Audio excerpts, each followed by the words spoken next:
আব্দুর রহমান মোল্লার বয়স ১১৫ বছর। বাড়ি নাটোরের বড়াইগ্রাম উপজেলার নগর ইউনিয়নের বড়দেহা গ্রামে। প্রায় ২০ বছর আগে এক দুর্ঘটনায় দৃষ্টিশক্তি হারান। এর ৬ বছর পর বড় ছেলেকে সঙ্গে নিয়ে পবিত্র হজ পালন করেন। দেশে ফিরে নিজ গ্রামে ৫% জমির উপর তৈরি করেন একটি পাকা মসজিদ।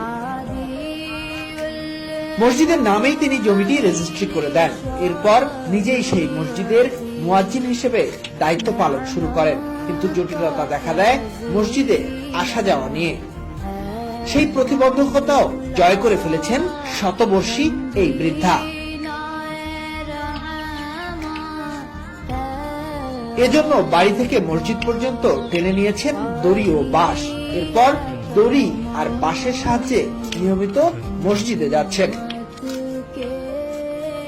আব্দুর রহমান মোল্লা জানান, এই বয়সেও আল্লাহ তাকে অনেকটা সুস্থ রেখেছেন। রাস্তা পারাপারের সময় ঝুঁকি থাকলেও তিনি বিশ্বাস করেন আল্লাহ তাকে সব বিপদ থেকে হেফাজত করে গন্তব্যে পৌঁছে দেবেন।